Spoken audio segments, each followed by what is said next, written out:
On this episode of the Resetter podcast, I am actually reissuing an old interview that I did a few years back with Dr. Stacy Sims. Now, let me tell you why I'm reissuing this, because it keeps coming up. And what is the messaging that you all are receiving from Stacy Sims, if you are a menopausal or postmenopausal woman, is you should not fast. And there's a lot of nuance for you to know. And I want you to hear it directly from a conversation that Stacy and I had. And before I bring you that conversation, I want to bring up a couple of key points.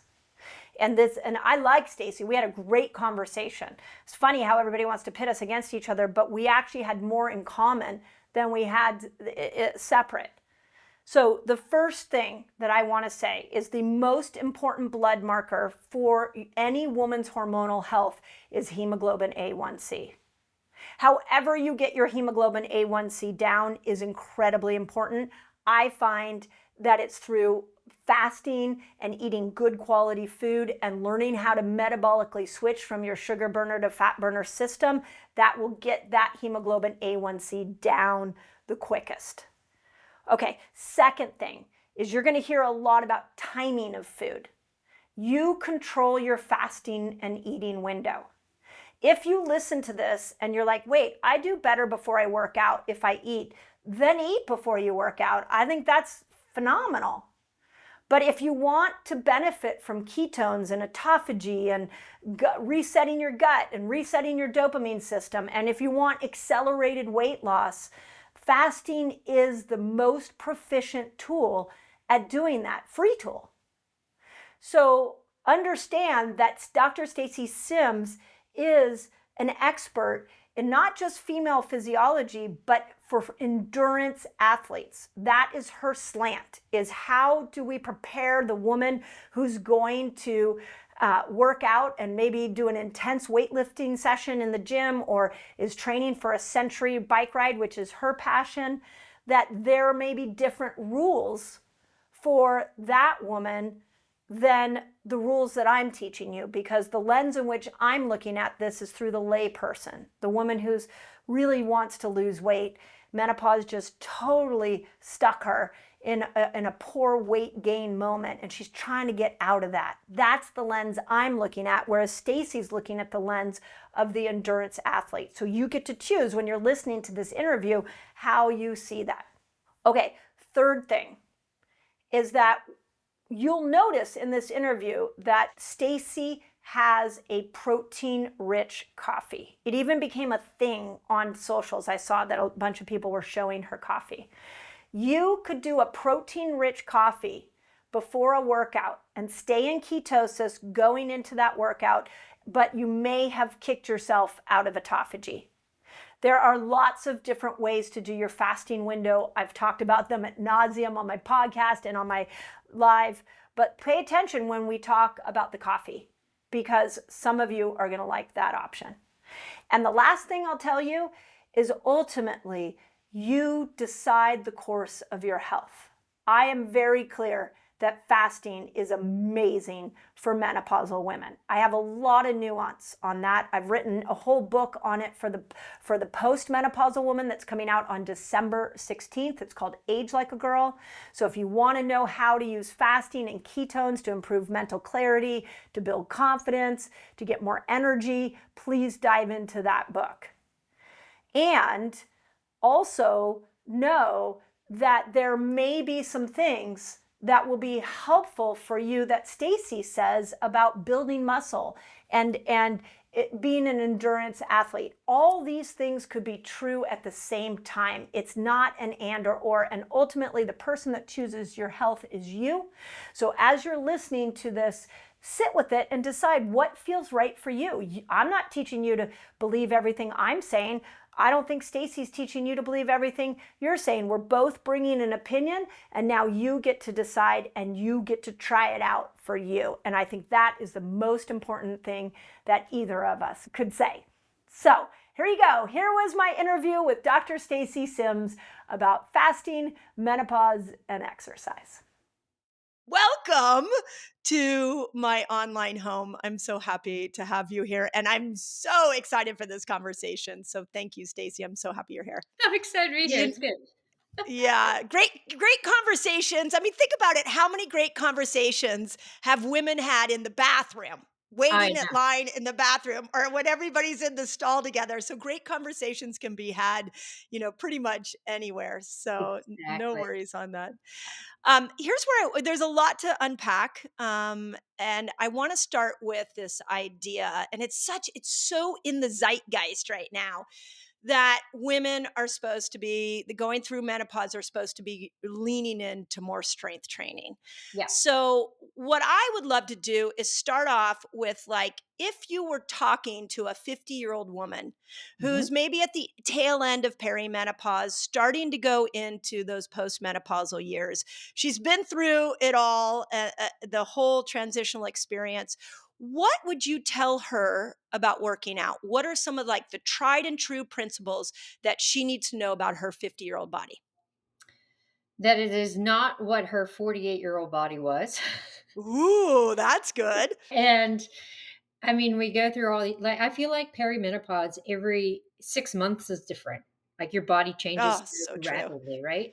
So Yeah. that when you get to that tail end of it and you're starting to come out the other side, it's completely different than what you've just experienced, which is completely different from what your body was when you're like in your 30s.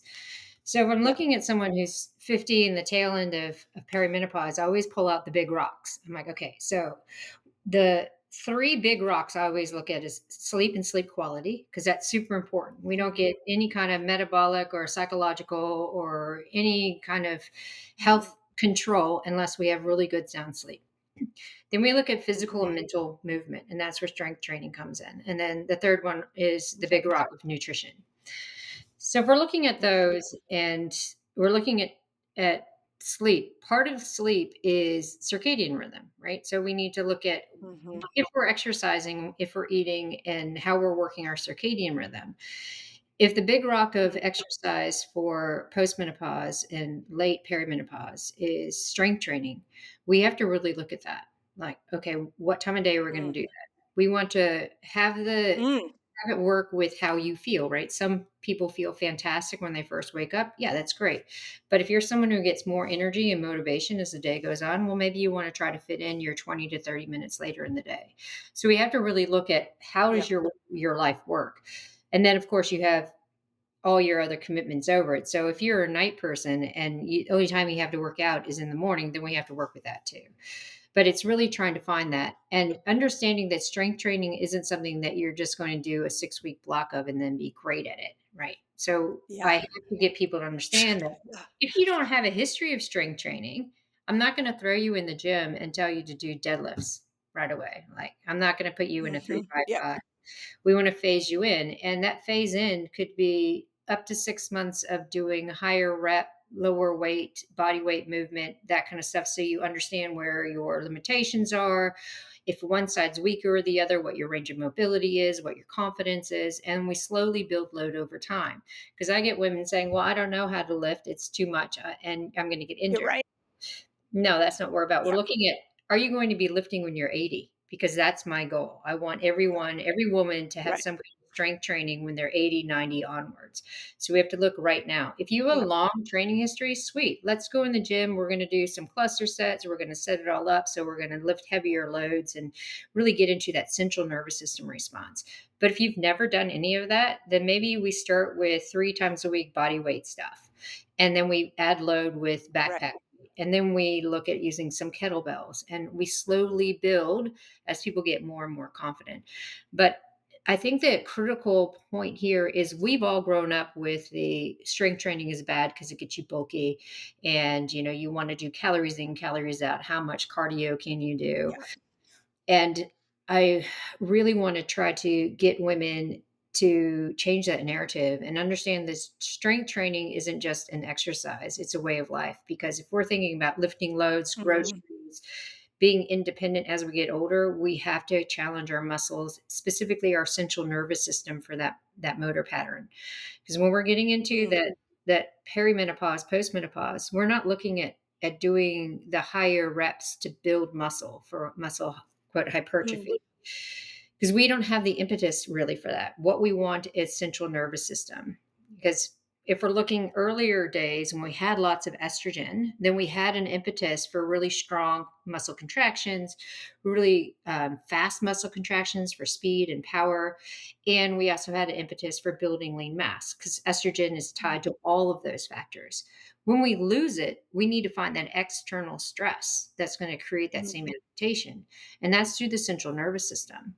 So if we're looking at lifting heavy loads that we're failing by the fifth rep or we're failing by the sixth rep, then we're really instigating central nervous system to say, hey, wait, I need to have more nerve patterns and nerve conduction to be able to stimulate these muscle fibers and to actually create more muscle fibers to lift this load.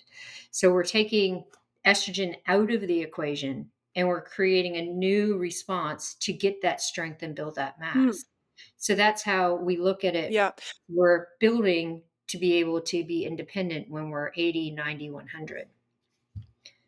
I love that. I love that thought. I always tell people that literally every day I think about my 90-year-old self.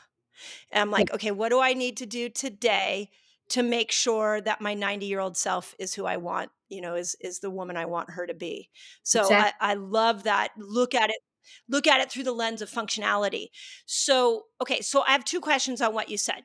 One is if we look at the patterns of testosterone, from what I can tell is that, and it may be more nuanced for the menopausal woman. So this is why I want to bring this up, is that the biggest increase in testosterone happens in the morning. So is that accurate? And if a postmenopausal woman gets more testosterone in the morning, wouldn't that be a better time to actually do strength training?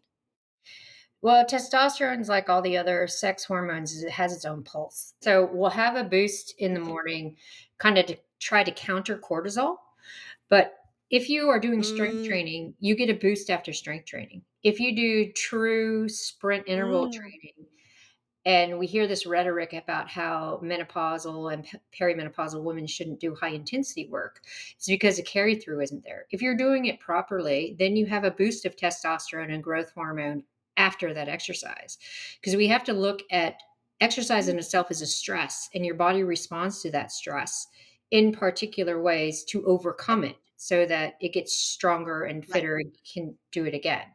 When we get into peri and postmenopause, and we don't have all the pulse signaling from estrogen and at some points progesterone, luteinizing hormone, it tends to look at what are my available sex hormones and what are my available steroid hormones. So it's like, Mhm, okay, yeah, we need testosterone because it helps counter that exercise stress. It helps drop cortisol. We need growth hormone because we've just broken down all of this tissue. So we need to stimulate that mm, tissue to repair, and testosterone and growth hormone kind of go hand in hand. So we're looking at the pulse of okay. these hormones. It's not just we see that it peaks in the morning and then kind of wanes off and then peaks again. There's ways of increasing the pulse of those hormones depending on what you're doing. So that's why, like, when we started this Mm, conversation, it's like understanding the woman and where she has the most energy so we can mhm, maximize those different pulses. A lot of women think that when they go to the gym, they have to come out feeling smashed.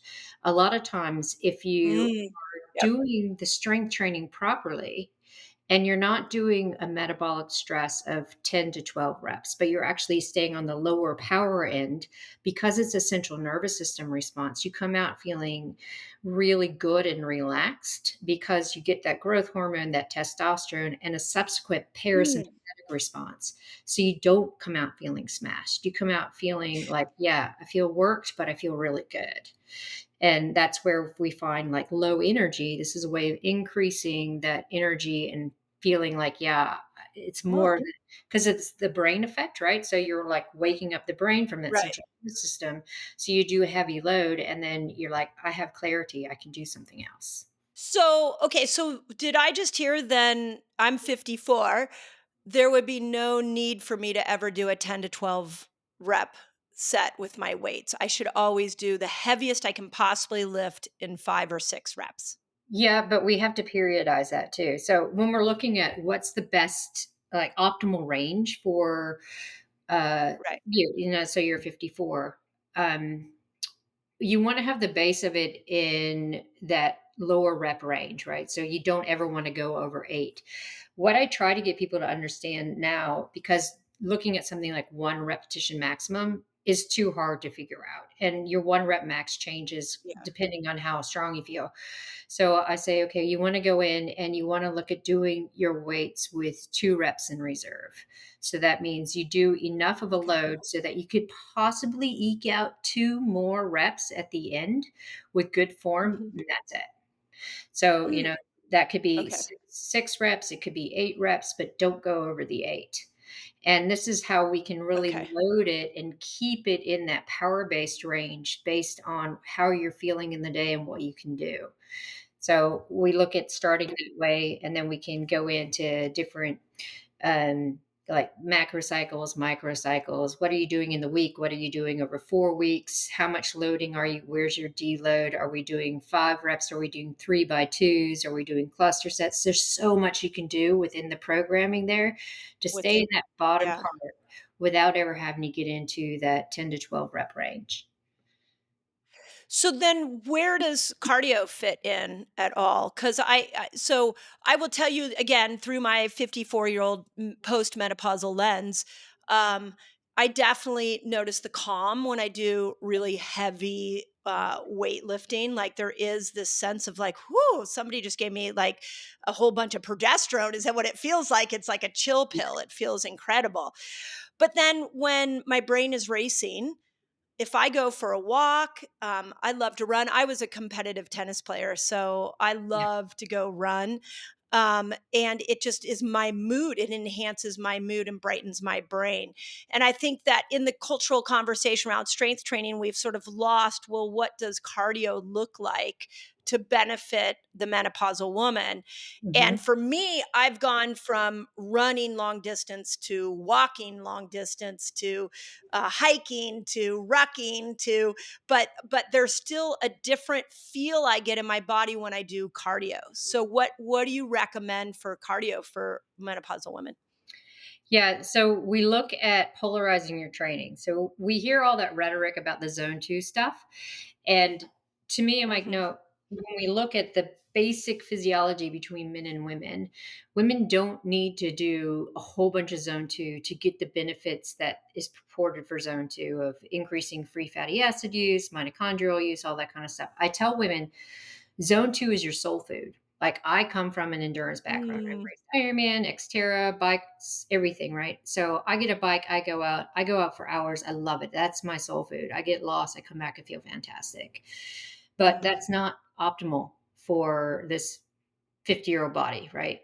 And it's Yeah. not optimal for women who are trying to lose abdominal adiposity, who are trying to get better insulin control, who are trying to change body composition. We need to look at that high intensity work, the stuff that we've been Mm, pushed away from doing just from a cultural mhm. nuance, the way we've grown up. So when we're looking at true sprint interval training, this is 30 seconds or less, as hard as you can Mm, possibly go, like full on, full out. okay. The best way I can teach someone to do that is on an assault bike, where you're looking at arms and Oh legs yeah. against resistance. Like, everyone hates the assault bike, but 30 seconds, you're Yeah. I blasted. was just gonna say my trainer pops me on that and I'm like, oh fuck, we're doing the assault bike again. I know. Yeah. So I make people chase meters. I'm like, how hard can you go for 30 seconds? And Yes. usually have a couple of friends around, go, Yes. go, go, go, go. And you see, and then the next one, which is 3 or 4 minutes later, because you want 3 to 4 minutes recoveries, you're chasing the meters to try to push a little bit Mm, harder. Most people are like, oh, I can do mhm. 3 to 5 or 8 of those. It's like, well, we'll see. Because usually it's like 2. And they're like, oh, I'm done. Because it's hard. That's what sprint interval Right. It's training is. hard. Yeah. So when you're Yeah. doing that, you're creating an epigenetic change within the muscle Mm, to open up more of what we call the GLUT4 protein gates, which are the way that carbohydrate and glucose get into the muscle cell without insulin. And it creates it over Mm. the course of 3 to 4 weeks of doing this kind of work. Now all of a sudden you have better insulin control because your body has said, hey, skeletal muscle is more sensitive to carbohydrate. We have more of these proteins that translocate to bring carbohydrate in. We don't have to rely much on insulin. When we look at high intensity interval training, which is just a step down from the intensity, where the intervals are 1 to 4 minutes at 80 to 90%, with variable recovery, this is more of a mitochondrial response where we're looking at increasing Mm. the capacity of the mitochondria to use carbohydrate and use free fatty acids to reduce those free fatty acids that are circulating that get wrapped up by the liver and stored as visceral fat. So this is how we're reducing Mm. the conversation of the visceral fat in the body. So the combination of the Got two it. is really, really important for metabolic health and body Yeah. composition. If we're doing that long, slow stuff all of the time, it's not a hard enough exercise stress to create these adaptations that we need to have that Got it. estrogen, progesterone, and to some extent testosterone used to do for us. So, this is why I keep telling Right. people we're looking for that external stress that is above and beyond what the body can usually understand, so that it creates all these new feedback pathways to benefit our metabolic and our psychological and all of these responses that go to shit when we hit peri and postmenopause. And then, of Yes, they course, do. yeah, Yes, they they do. do. Yeah, when you go out on your long ruck, or like me going for a long ride, that's our soul food, right? Because that's how we just get rid of the Yeah. stress and we get that elated feeling of calmness. And that's endemic because Yes. of our backgrounds. But if someone hasn't been Right. doing that, I'm not going to say, okay, now on the weekend, let's go for a 4 hour ride or a 3 hour ruck, because that's contra Right. indicative to what we want for the body. Okay, so let me sum up then. What I heard is there's three categories of exercise that we've talked about right now. When you're doing strength training, you want to do heavy, less reps. When you're doing cardio, you really want to do sprints that push you in short intervals. And when you just want to calm your mind and feed your soul, I love the way you said that. That's where your hiking and your walking and your riding come in. And they all are, we all call them exercise, but for the or the menopausal woman, they all serve a different purpose. Exactly. Exactly.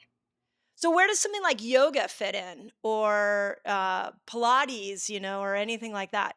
Yeah, I put that as like part of the soul food, because there's some people who love yoga and love Mm, the power yoga and the yeah. feeling they get from it. From Pilates, it's not pure strength training, but it's more the proprioception and the balance. Um, Doing plyos on the jump board is not true plyometrics. So, because it's not Mm, loading the bone in different metrics, but it is good. It's a complementary aspect for mm, core strength functionality. So, there's definitely a time and a place for it to fit in. But again, it shouldn't be the bread and butter of it all.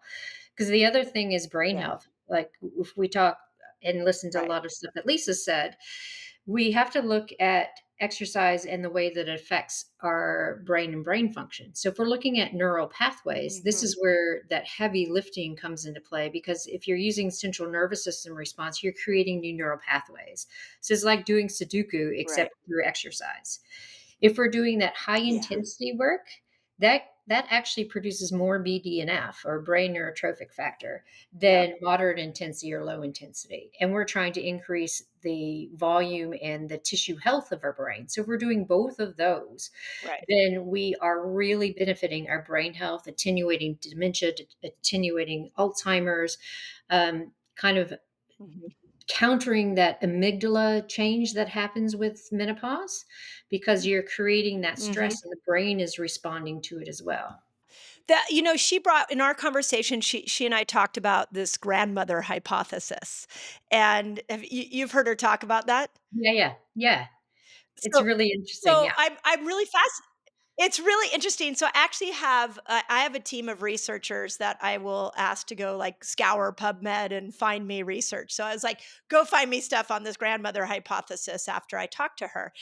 And the way I think about things is everything in the body makes sense once you understand it. And so in the grandmother hypothesis, there were two things that really were brought to my attention. One is that the postmenopausal woman was meant to go out and forage. This is what Lisa explained this when I brought her on, is actually meant to go out and forage for food to bring back to the cave while the hunter and gatherers were out trying to get a kill. So in that, there has to be a fitness benefit that we see in those postmenopausal years, that our body is moving towards a different type of fitness because our brain changes so we can take care of the culture. That's what Lisa brought to us. But this fact that we were meant to go out and forage and pull tubers out of the ground, that's the part of the grandmother hypothesis, means there must be something that our body was meant to do differently from a fitness level. Do you see where I'm going with this? Yeah, yeah. And we also look at it, it's like when we look at the human body itself, it was designed to move, right? It's designed Mhm. to have bursts of activity and to also go long and slow. But our society has globalized this whole sedentary aspect. And when we look over the course of generations, it's an epigenetic change where now we're seeing things like obesity is just a given in certain family streams because of these genetic changes. So when we're looking Yeah. at history and we're looking at how the metabolism and everything has changed, yes, right? So we see that metabolism and everything has created this let's go slow and long and have lots of endurance, part of Mhm. the grandmother hypothesis. And we look at biomechanics and we look at when you take those hormones away, yes, we're really good at fat burning, going along and slow, but we don't have to be that way because when we're looking at the Right. highest and fastest growing population in like ultra endurance are women who are 40 plus because they're naturally falling Ah. into this go long and slow. But we lose fast twitch fibers quickly as we age, both men and women. But for women, we end up losing more because we start with less. And this is where, if we Mm. look at using exercise as a creation of a different type of response, lactate Mm. metabolism is really, really important. So if we look historically, we would get lactate from sprints we'd have to do to get away from animals or, even regardless of what age. So you Right. produce lactate. And that's really important for brain and heart health because that's a metabolite that the brain and the heart really use. So we look at some of the sex differences that are coming up in things like Alzheimer's. It has to do with the plaque development and lactate metabolism. So if we're looking at doing sprint stuff for, neural pathways and attenuating Alzheimer's, we have to also look at the fact that we want to produce lactate to keep glial cells Mm. and the neurons working to keep the brain conversation going. So this Mm. is where we're looking historically. Yes, the grandmother hypothesis makes sense, but as we go through what's happened from a global standpoint of sedentarism and the more we know about aging, we don't have to age in this sedentary fashion to create all of these health issues that keep coming up that are such a burden on the public health system and Yeah. burden on insurance, right? Yeah. And we see it all the Thank time. you. Like, I Yeah. come back to the States, I feel like I have everything if I sit down to watch the evening news. I have diabetes, I have Right. shingles, I have all this stuff, right? Because that's Yes. what's being thrown at us. But if we Yeah. take that step back and say, you know what, if we understand physiology and we understand the body is very plastic, we have neuroplasticity, we have skeletal and muscle plasticity. Let's create these adaptive changes that allow us to have better metabolism to keep moving forward, to maintain our power, our speed, maintain our balance, maintain our bone strength, because we look at history to learn from it. But I don't think Right. people do. A lot of people Right. are looking at history and saying, hey, this is what we have to do. This is what's coming up. It's like, well, actually, no. Look at Right. history, learn from it. And now we have all this other evidence and information that we can apply to have better longevity and like not be the burden on the public healthcare system. Yeah, yeah. I am so with you on that one because this idea that as we age, we slow down and diseases kick in. A, that's a horrible life to live, but then B, it is a burden on our healthcare system. So I do. What's interesting about this flip on the conversation that you and I are having, and many other people around menopause, is that the old thought was, oh, you went through menopause and then you just rested and Yeah. you sat in your rocking chair, right? And you You just became a kick back golden and girl, that's and right. like, no. And I mean, that's my mother. My mother is 84. That's her. Like she doesn't have an athletic bone in her body. And yet what I'm hearing is now we're saying the 180-degree opposite, which is you're losing these hormones, but you can use exercise to actually make this transition smoother, bring them back a little bit, like testosterone and growth hormone. And that is ultimately going to have a brain effect. And Yep. so if maybe in my 30s I was exercising to look good, in my 50s I'm exercising to make sure that I'm thinking properly. Right. Exactly. Because what's the thing that's been going around? You want to be the oldest person in the weight room, not the youngest person in the assisted care. I was like, yeah, that's Oh, right. I love that. It's Oh totally my it. God, that's so good. Yeah. That's good.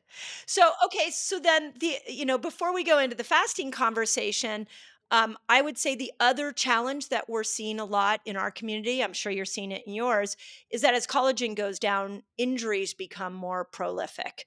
Yeah. And we're now living in a time where we're getting a lot of new information coming out about some of the musculoskeletal injuries, frozen shoulder being the biggest. So, is there anything a woman can do if she's listening to this and she's like, okay, I'm going to go to the gym, I'm going to start lifting heavy weights, and I'm going to start sprinting up a hill? How does she make sure she doesn't injure herself? Yeah, soft tissue injuries, big, huge thing. Plantar fasciitis and frozen shoulder are the two biggest issues, right? Because they're all soft Yeah, tissue tendon stuff. And we know how right. estrogen affects that. So, one of my good friends is Kelly Starrett, and he started mobility WOD stuff and now has the Ready State. And he's looked a lot into tissue health. So Mm, I've turned to him and his wife, Juliet, to understand a little bit more about tissue health. So we're looking at a little bit of blood flow restriction through what they call voodoo flossing. So it's a kind of like a mm, TheraBand, but you have the ability to wrap it around the joints of interest and do range of motion stuff with that wrapped and then remove it and do mm. range of motion again. And it's a blood flow response that then increases the actual blood flow to the joint. So you have better range of motion so that it reduces the friction and that cartilage issue, as well as enhances the I guess the responses within the tendon because now you have more blood Mm, flow there. So I have women really like if you have arthritic or onset of arthritis in your knees, then we do voodoo flossing before squats, or maybe we actually keep the band on mm. as proprioception for squats. If we're going to do sprints, we have to do a really, really good sound warm up through mobility. So mobility becomes a key functionality. So this is your foam Okay. rollers, this is your looking at range Mm, of motion. It's not your static stretching, it's actually getting into the full joint and joint capsule. So there are different okay. techniques to really like pull the joint capsule, get more blood flow around it to Mm, enhance the tissue health in and around the joints. And this is okay. how we look at avoiding soft tissue injuries. And then if you do have a Right. soft tissue injury like plantar fascia, then there are specific things you can do with voodoo floss and with different types of massage to really enhance the blood flow to those tissues. Is that like BFR bands or Katsu bands? I've seen Not, both of those, or is not voodoo quite. flossing something different? Yeah, that's a brand name. It looks very similar. Oh, okay. Yeah, looks really Okay, similar. I'll go look Yeah. it up. Yeah. Yeah. And I love that idea because I do think if we're going to start to have a whole culture going through menopause and strength training, we don't want to end up with a whole culture of injured women. And Mhm. if it gets too many injuries, then all of a sudden now women are like, forget it, I'm going back to the couch. Yeah. So that's really, it's interesting to know that there are some other ways we can look at it. And what I also heard in what you said was foam rolling, stretching, warming up becomes more important in these menopausal years than perhaps it did in our 20s and 30s. Yeah, it used to be get up off the couch, run out the front door and go, but now it's like, oh, 15 minutes Yep. of mobility, and then I go do my sprints, and then I come Yes. back and do some more mobility. Yeah.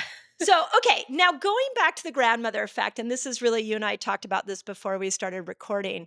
Um, I've been really, one of the things Lisa said that has my brain really fascinated is that as women go through menopause, our brains become less sensitive to glucose, and it becomes more preferential for more receptive, I should say. I want to be really careful with the words I use, to ketones. So, of course, my fasting brain was like, well, that's interesting. So then there is a place for fasting in the menopausal experience because ketones can help supercharge our brains. And that's honestly what we see in our community. So many women start fasting and they're like, they drop weight and their brain comes back online. And then on the flip side of that, I've heard you talk about how it's hard on the menopausal body because of the cortisol stimulation of fasting. So Mhm. what I'd love to chat about is there a middle ground here between getting our brain some ketones and not tanking, letting cortisol get so high that it tanks all the other hormones? Yeah. What are your thoughts on So I come from it from like my lane is the active woman, right? So I know that? that Hmm. most women are underfueled anyway. Yeah. And the way that I come from it is looking at the chronobiology, like we started the conversation. And if we look, cortisol peaks a half an hour after you wake up and then it dips, and you have these pulses throughout the day. So we need to have fuel available to kind of stimulate the hypothalamus to say, hey, you know what? There's nutrition coming in, and we Mm. can have better appetite hormone control, and we can drop cortisol. What I do tell women is that we have to go back to quote normal eating, where you have breakfast within a half Mm. an hour to drop that cortisol, stimulate the hypothalamus, go through the day eating really good quality foods, making sure you put a precedence on protein, and then you don't eat after dinner. So you have that overnight quote Mm. fast, which is just normal eating. So if we're looking at that overnight Mhm. fast, your body has that opportunity to repair, you're developing some ketones. And then when we get into that whole brain health conversation, where I'm looking at it at the new research and stuff that's coming out about Alzheimer's and dementia, primarily, lots of my friends' parents are experiencing it. My grandparents had dementia. So, really interested. And we're seeing this cultural Yeah. divide first, right? So, if we're looking at the population that's being studied right now with dementia and brain fog, it's the women that were not challenged because they weren't allowed or they weren't Mm. really Mm. proficient to go out and become doctors and lawyers and neuroscientists and all the kind of brain stem jobs that are available now. Mm. And they were not encouraged to exercise. So now we're looking Right. at the research that's coming out about fasting and stuff in postmenopausal women is a cultural nuance because they haven't had the same brain exposure challenges that we've had because of Uh-huh. our availability. So we start looking Yep. specifically at brain metabolism and trying to get rid of or stop the plaque development in Alzheimer's. This is where they start looking specifically at lactate metabolism to improve glial cell conversations. And lactate is the byproduct of a lot of glucose metabolism. And this is where looking at the high intensity work comes into play. When we look at Right. ketones as well, for women who are not exercising and not producing lactate, and because we have this glucose misstep, then that's where the ketones come into play. So if we're looking at a non active Mm. population, then yes, we can look at using fasting strategically for resetting our circadian rhythm and improving some of the brain metabolism. But in my pop of active women, we need to change up the activity and make sure that we are working with our hormone pulses. We're producing lactate on a Mm, regular basis to affect the brain metabolism in a way that a non exercising population would use with ketones. So this is where you and I have mm, very similar ideas around what we want to do with metabolism, but our populations are different because I'm working within that right. active population and looking at brain Yeah, metabolism and longevity and body comp through that exercise stress as well as the fueling. yeah, And then you're looking at it from your practice and the general pop who doesn't really exercise, right? And so we're looking at two different right. Yeah. populations that we want to have the same outcome, but our methods of getting people there are a little bit different. Yeah, really brilliantly said. And you and I, again, to let the listeners in on what you and I talked about ahead of time is, part of the reason we're having this conversation is because we have so many women that both follow us, and what they're hearing is you're saying don't fast, and I'm saying do fast. And what I hate about social media is that you need a conversation like this to Yep. understand that there's more nuance to this. And what Right. you and I are both in alignment on is when you put yourself in states of hard and you push yourself, you will see your aging brain perform differently. And that is a beautiful thing over time. What Exactly. and correct me if I'm wrong, but what I also hear from you is, so if I have a woman who's completely sedentary, she's never worked out before, and this is one that I've been really thinking about as this exercise conversation has come back online, then I'm a fan of cycling fasting. That was the whole purpose of Fast Like a Girl, was like, don't fast the same way all the time. Look at it as tools. There are 6 different levels of fast that I saw in the research, and I saw my clinic and online that worked. But just like you have a dumbbell and you have a sprint and you have the voodoo bands and all this, they're all just tools that we get to pull out when we need them to push ourselves out of apathy, Right. really, so Right. that we age better than we've been aging before. Yeah. And like you said, the problem with social media is they put everything into one bowl and mix it. And so they're That's like, right. oh, you're a woman of a certain age. You need to fast. You need to exercise. You need to do this and that. And they don't mix because that's like taking the That's whole right. table, dumping it in, and saying, all my tools are together. Why am I not fixed? It's like, no, we look at That's right. what's on the table, right? We have some menopause hormone therapy over here. We have exercise over here. We have different metabolic control here. And we want to strategically use them when we need to. I'm so happy we're having this conversation, because that's exactly what I've been saying to my people is like, we can't take the tools. Like, this is the way I look at it. If I had a toolbox and I was repairing my room, and I took the toolbox into the room, I wouldn't pull the hammer out and the screwdriver and be like, well, the hammer's better than the screwdriver.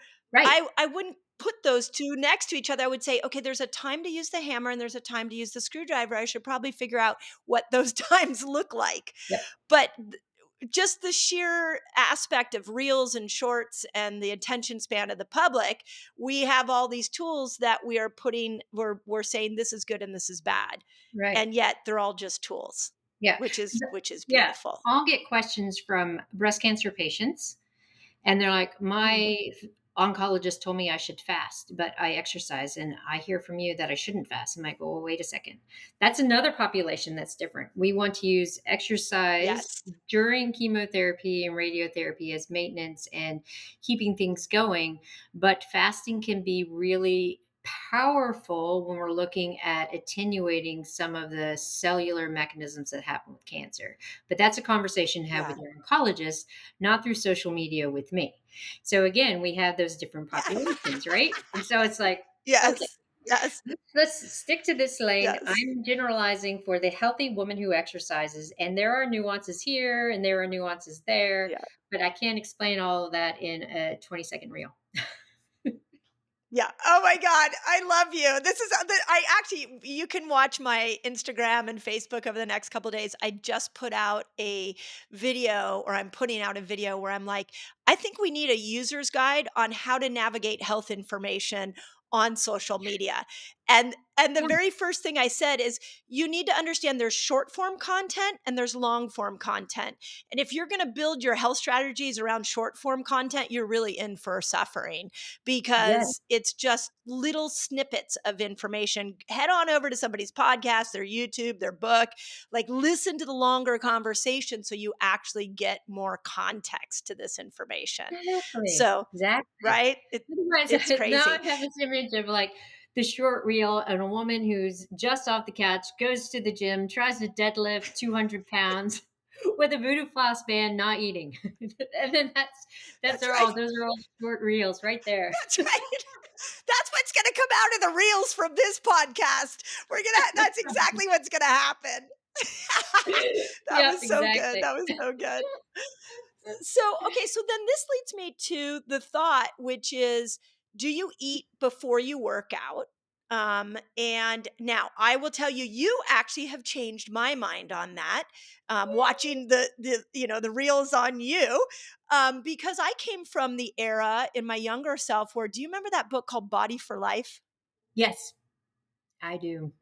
And the guy gave away like $1 million for the people who could lose the most weight. And his number one strategy is work out on an empty stomach, because it Exactly. forces your body to go find.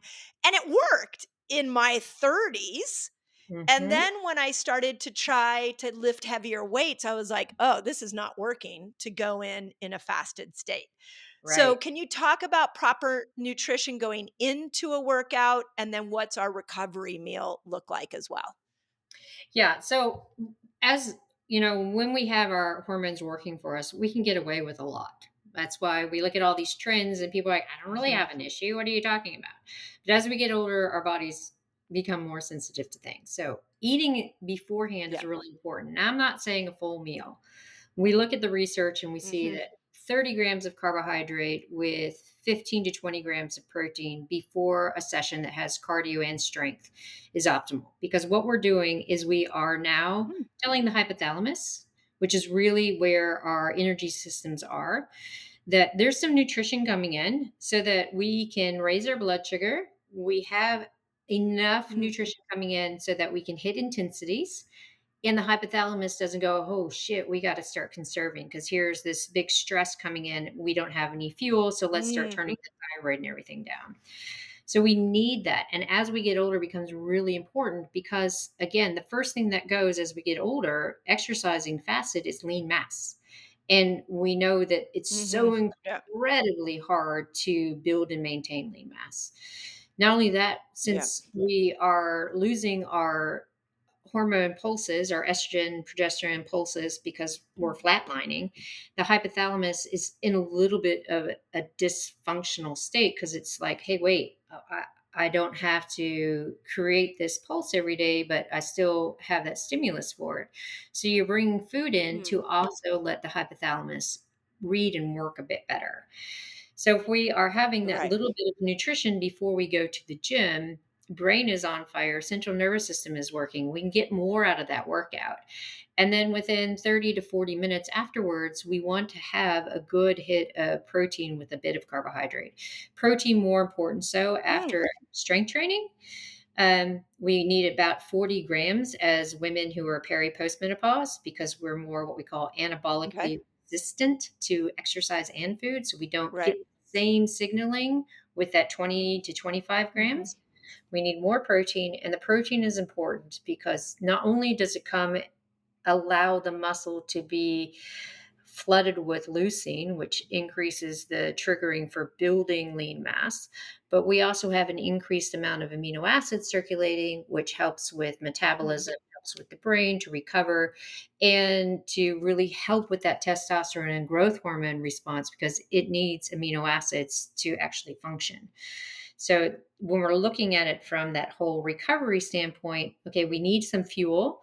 We want to go into hypothalamus Yep. is working so we can fuel our workouts properly. And then we need to refuel afterwards to get adaptation going. to help with brain function to keep those signalings going. And then we can move on with the rest of our day. Okay. So how long before? So that just so I can recap, like 40, you said 40 grams of carbohydrates and 15 to 20 grams of protein beforehand. Was that right? 30 grams before, Sure. 15-ish of, yeah. And I mean, it, Okay.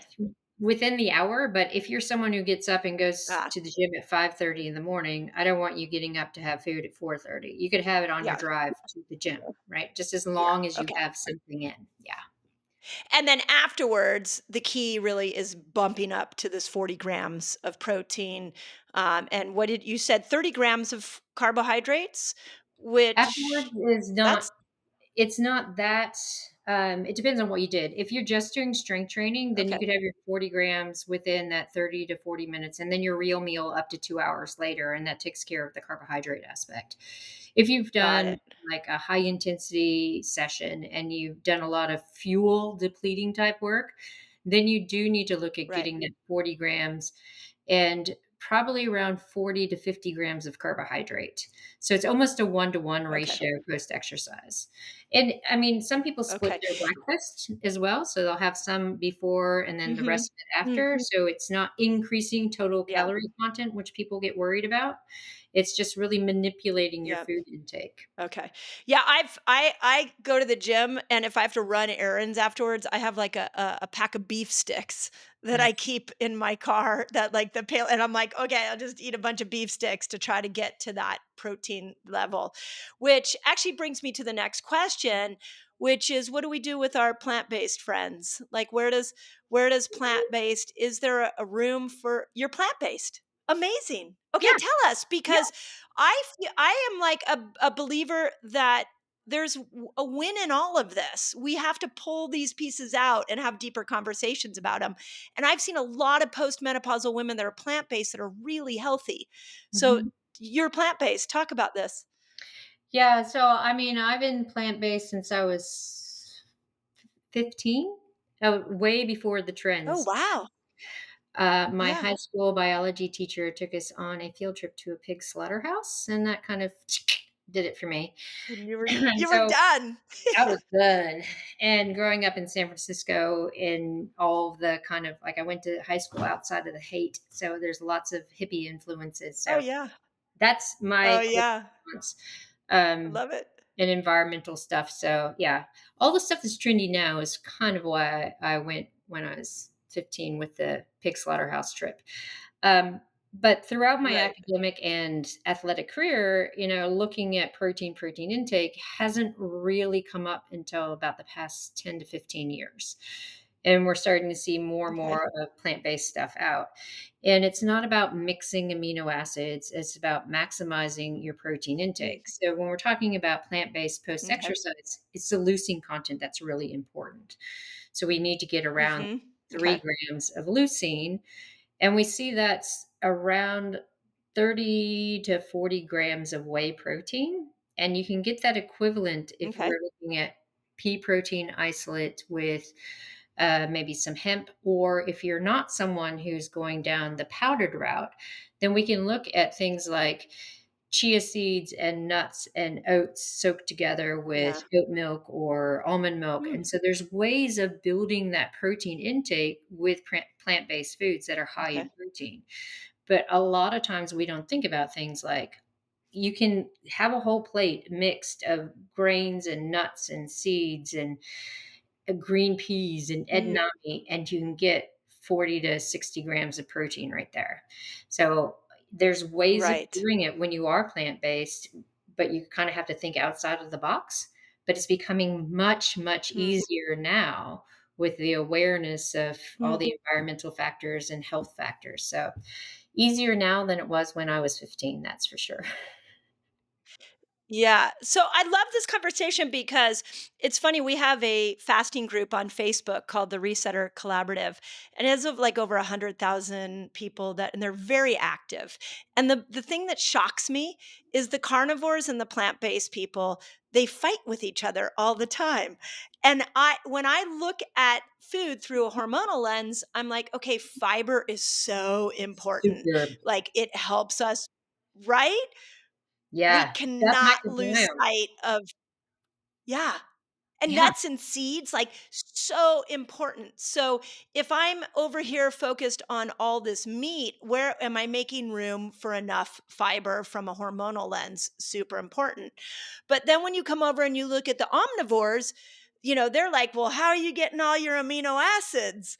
I And know. so you end up, in this conflict of interest. And so I actually am putting out another book. I call it a food book in the fall, and it's called Eat Like a Girl. And I hired two chefs. I hired a Cool. plant-based chef and I hired an omnivore chef. And they're both have their expertise. And I was like, okay, make me some recipes. And they're incredible recipes, and there's room for both. Yeah. So I think that fact that you're out there talking about muscle and fitness and you're plant-based is really important to highlight. It's just what I heard from you is you need to be very aware of the combination you're putting together. Is that what I heard in your statement? Like, Yeah. get Yeah. a good variety Yep, of these absolutely. proteins. Absolutely. And it falls into the whole gut microbiome thing and the fiber thing that we Mhm. see as one of the biggest changing factors in about 3 to 4 years before that one point in time menopause. Like there's a lot of research coming out Yep. because as you're losing hormones, you're losing a lot of the diversity of the gut microbiome. And the way you counter that is with fiber. So Right. when I see the carnivorous diet, I'm like, oh my gosh, what like the first thing that goes Yes. is your gut microbiome. Come on, people, let's be real. Yeah. And you don't R- want to like right. get into the full nuance of just full plant-based and nothing either, right? Because then you can get into being too full before you get everything. So that's why when I talk about Yes. being plant-based, you have to be very conscious of what you're eating and how it fits together so that you're getting everything that you need, but you don't end up being too full before you get what you need. Um, so Right. I've written like in some of our groups, like with Haley Babcock and our Haley Happens Fitness, we get these conversations all the time. So I'm like, okay, here's a Yep. day in the life of a vegan. Here's the day in the life of someone who eats meat. Here's a day in Mm. the life of someone who eats dairy and eggs. And they all end up being between 150 and 160 grams of protein, sitting right in that 2,200 to 2,500 Mm. calorie. And people are like, oh my gosh, really? We can do this? I'm like, yes, we can do this. It's just being aware of Yeah. how I it love that. yeah.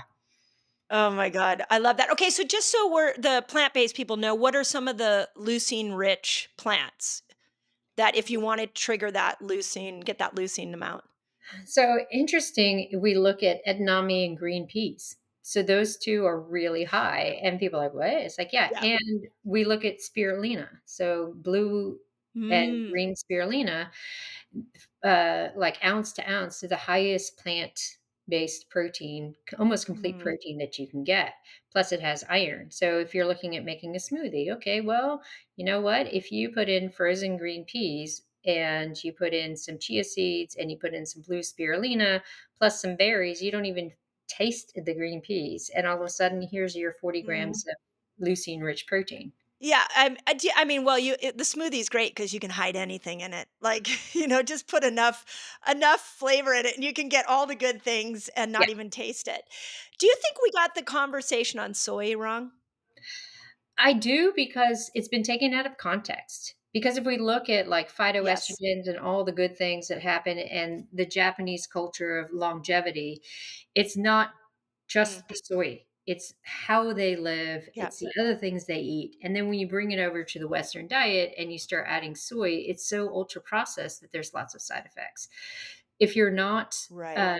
sensitive to some of the side effects, then yeah, implement it. But for me, like I can't do tofu, but I can do tempeh because of the fermentation Oh. aspect of it. Like Ooh, yes. yeah, I wouldn't Yes. use soy milk because it gives me too many of the negative side effects, but other people don't. So the Yep. Western idea of soy is very nuanced as well because unless you are Mm. really following the ethos of the Japanese lifestyle and all the benefits it has, then you could potentially have Mm. issues with soy.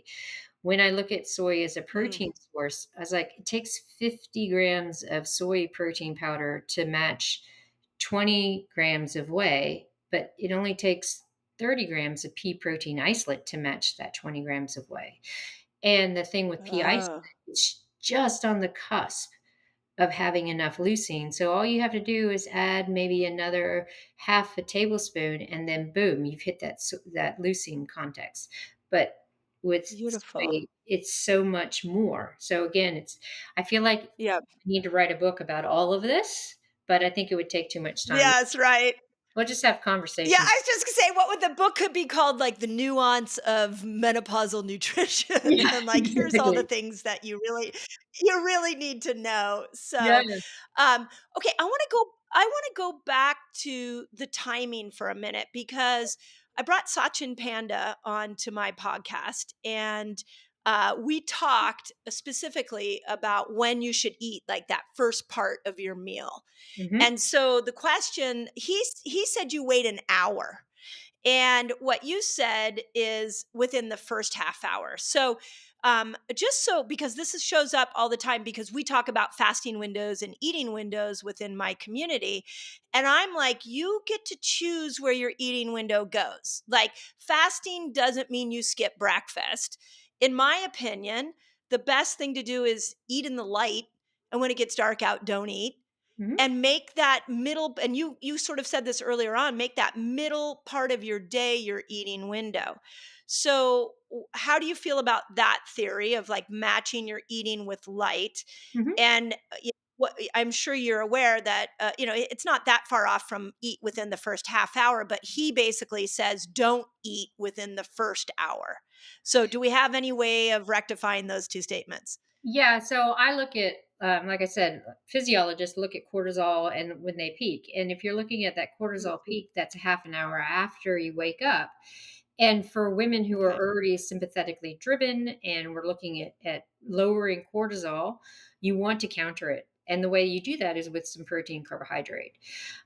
So that's why I'm like, you Got want it. to eat within that first half an hour to really bring that down. And if you're a coffee drinker, then you definitely want to have some food with it, right? Because if you're drinking coffee within that half an hour, then you're just going to perpetuate the breakdown effects of cortisol. So when we talk about cortisol and the way that it nuances, especially in peri and postmenopausal women, and that increase in that baseline amount of cortisol, we want to do what we can with our circadian rhythm, and we can do that with food. So if we're looking at food and Mm, looking at dropping that cortisol to get less of a response over time, then we want to use food to do that. So that's how I look at it. got it. When we're looking at what Okay. Satya is saying, he's looking at, primarily male data and the difference in the Yeah, for sensitivity sure. of cortisol. And when we look at population research, and we see in both men and women, those who have their eating window by 8 a.m. and then they stop by like 4, so 8 to 4, end up with Mhm. all the health benefits that we see with the fasting research. But for those who delay Yep. their fast till noon and then their eating windows from like noon to 8, they end up with more obesogenic outcomes because they're fighting their circadian Mm, rhythm and all the nuances, because circadian rhythm isn't just a whole body thing. All your cells have its own circadian rhythm. So if you're not working with that, then mm, you end up with a whole misstep. So when we're looking at how you're saying mm, eat during the light, we see in that population research that yes, those who are eating in the day, who are working with their circadian rhythm and able to fuel for the stressors of the day, end up with better mhm. health outcomes than those who delay and eat, well into the evening, that interrupts sleep and they have no benefit of withholding food. So again, I come back to Right. physiology, circadian rhythm. What are we looking, cellular circadian versus total body circadian? And I say that as I'm completely jet lagged from flying across the world, right? Like how do you do that? You're doing amazing being jet lagged. Yeah, there you go. So, could it be as simple as putting some protein powder in your coffee if you don't love breakfast? Yeah, Like, if you don't gravitate towards food? Yeah, I don't really get hungry till 11 or 12, but I get up at 6. So I'm like, Yeah. okay, well, I have a cold brew coffee with a scoop of protein powder and some almond milk in there. So I'm getting some carbohydrate, I'm getting some protein. Brain's like, yeah, there's some fuel coming Yep. in, and then I have something to wake me up. Yep. Yeah, it doesn't have to be a Yep. lot, but it Amazing. is enough to Right. get the signaling going that there's stuff coming in. I've done all kinds of weird things in my coffee, and people always ask me, "Are you still fasted?" And I always say, Yes." In it depends on how you look at the fasted state. So, and it depends what you're trying to do in the fasted state. So you can put protein in, and maybe you turn off autophagy, and that's okay because today's your strength training day, and you want to lean more into mTOR and more into protein. So you put a ton of protein, put tons of collagen in, put some MCT oil in your coffee. You have a little meal there, and you may actually still be in a mild ketogenic state. And that might actually work for you to go lift in the gym. Mhm. So I think again, it's like, I love the idea of N of one. Like, be your own N of one. Like, take these principles and find out, play with them and find out what works for you. And then you'll get into a rhythm. And then, the other concept is the best health habit is the one you can stick to. So Exactly. it's like, once you find your rhythm, now all of a sudden it works. Right. So what, Right. one last thought was creatine. Everybody's talking about creatine. What do you think of that? It's great. It's great. It's one of the most studied supplements, and it's so important for women. I mean, we have 70% of the stores that men have anyway. And we do produce some in the liver, but when we look at a lot of the clinical research that comes out from a health standpoint, it's so important for muscle function, gut function, heart function, and brain Right. function. Um, there Yeah. is a new website, Creatine for Health, that posts all the most recent studies on it, Mm. and it's everything from Hmm. pregnant women all the way through old age. And creatine, like, so important to improve all the fast energetics. And in particular, again, it comes back, like, I'm interested in brain health, and it's so important for brain health. And you can put it in your coffee. You can. You definitely can. That's why I brought it up I mean, there's a lot that can go in your coffee that really works and brings all these principles together. So, Right, well, exactly. this is great. It's been This has fun. been awesome, and yeah, I love geeking out with you, and I think people who have been following both you and I hopefully will now have some answers as to where we agree. Yeah. And because I've been watching your stuff, I'm like, we're not saying different things. You're just taking them out of context. We're Yep. actually saying very similar things. We just need to put them into a greater conversation, and hopefully this did that. And we have. Yeah. So So, thanks for I re- having me. It's been yeah, fun. Yeah. Awesome. yeah, yeah. Thank you. So, okay, my last question that I've been asking everybody this season is, what is your definition of health? And how do you know, like, how do you know that you are actually healthy? Do you have a measurement of that? Oh, I like, full disclosure, I am not in a healthy state this year because I've been so super busy. So Mhm. I feel Yep. very flat and tired all the time. For me, the Mm. definition of health is waking up and having that energy to take on a new challenge every day, Yeah. right? And loving that feeling. Yep. And that can come through Yep. so many different avenues. It can come through the physicality, it come through conversations, it can come through good sleep, a good adventure, turning your brain Mhm. down, all of those things. And when you have that ultimate feeling of Yep. peace and energy when you wake up, that's, to me, is what healthy is.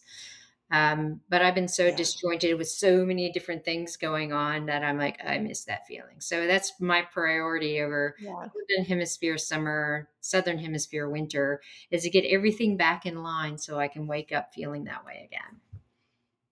Oh my gosh, I am so with you. I hit a real wall about a couple, well, it's been hitting for a while, but like a month ago I had this insight for my own self that I've actually given up my health to teach the world how to be healthy, which I hear is a little bit of what you have done as well. Yep. And there's a moment where you have to just say no to everything so that you can take your health back. And I'm on that same journey right now for July and August and a good portion of September. I'm just powering down and making myself a priority. So I hear you, Good. sister. Like, Yeah. I'm yeah, 100%. really in that same place. Yep.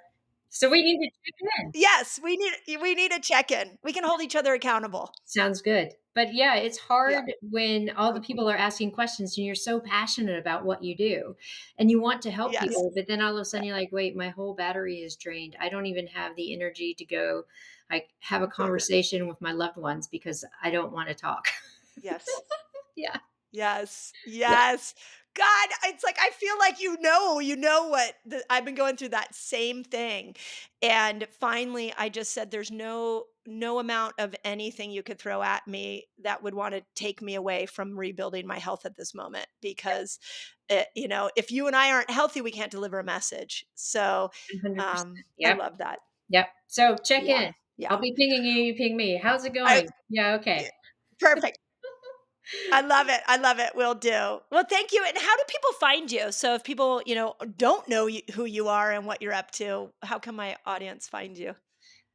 Social handles Dr. Stacy Sims on Facebook, Instagram, and TikTok, which, you know, and Oh, then our website, this is Dr. good Stacy. luck on there.